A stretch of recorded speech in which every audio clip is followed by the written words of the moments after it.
It's time now for perspective. In the wake of the Christchurch massacres just over 2 weeks ago, New Zealand's Prime Minister Jacinda Ardern has promised to reform the country's gun laws. She's already announced a ban on military-style semi-automatic weapons and assault rifles, and new firearms legislation is set to reach the country's parliament this week, although some are wary about the speed with which the government is trying to pass its plans into law.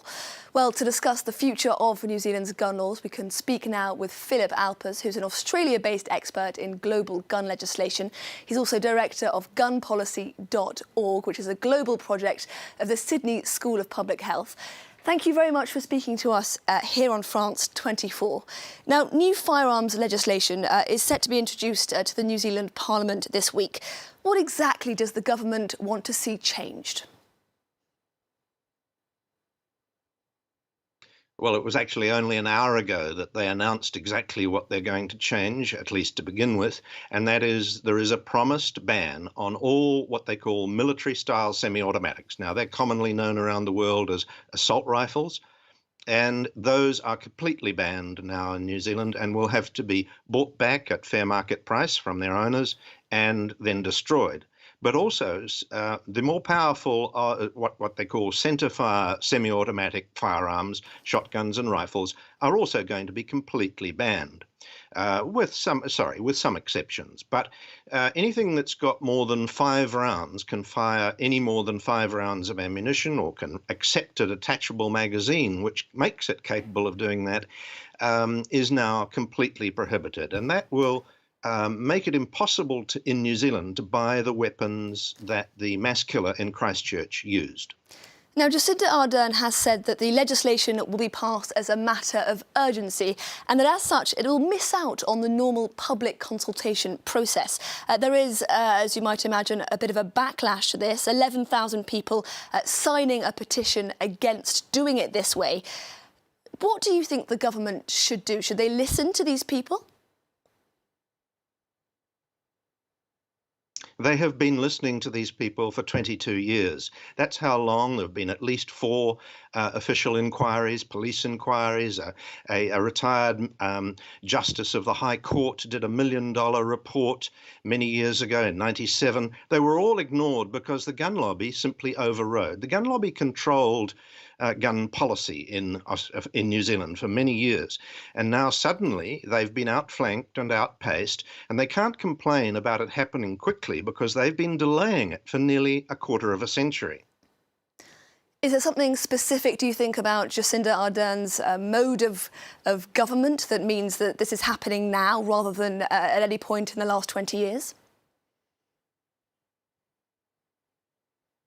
Well, it might even have to do, no, I'm being flippant, but it might even have to do with Australian and New Zealand rivalry. It took John Howard, Prime Minister John Howard, only 12 days to bring in his gun laws.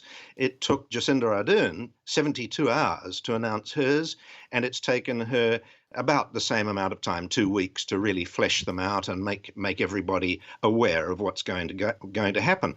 But you've got to remember that at least the opinion polls are showing huge support for this. There's hardly anybody who's against it. Even the gun lobby came out today and said, we will support most of this or some of this. There's still a bit of battling to be done, especially over registration. New Zealand was almost alone with the United States among developed nations in not having registration of most firearms. That is, when the firearm itself is counted and kept by a record of it is kept by the police. And so that has yet to be decided. But by and large, New Zealand has come right up to Australian standards. And that is really the highest standard amongst all developed nations in terms of a comprehensive, right across the board, holistic approach to firearm injury prevention. Now, you mentioned just now Australia's gun legislation. Can you tell us a little bit about how Australia came to adopt such comprehensive anti-gun legislation back in the 90s? In 1986, Australia suffered a huge massacre, 35 people shot dead at Port Arthur in Tasmania. But that was just the last straw. They'd had a string of 13 mass shootings with 117 people dead over a period of a decade and a half. And it was Australia they couldn't take it anymore. And so there was this huge attitudinal change right across the country. A newly elected, very conservative Prime Minister saw this happening, realized that something had to be done, and, as I say, within 12 days changed the law. Now, what happened then was that they banned all military-style semi-automatics, all semi-automatic long guns, shotguns and rifles, really, and those were the weapons of choice for mass killers. So they bought them back, they paid fair market price, and they destroyed them. Nearly 750,000 firearms. Now, over a period of years, they destroyed 1 million firearms. Now, if you did that in the United States at the same ratio as Australia, you'd have to destroy 90 million firearms.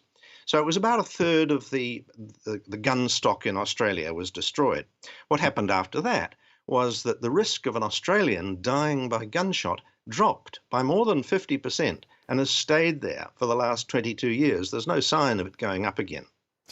Now, perhaps unsurprisingly, this renewed debate about gun laws in New Zealand has received a lot of attention in the USA. Democrats praising Jacinda Ardern for her leadership, saying it's time to tackle the powerful gun lobbies. The NRA meanwhile saying that it's not the same situation. America isn't New Zealand.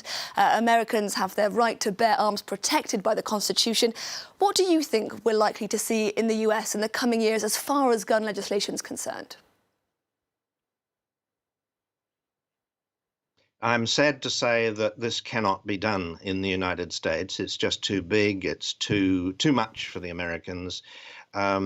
As with most of Europe, Australia and New Zealand see the American approach to firearms as being a bit mad.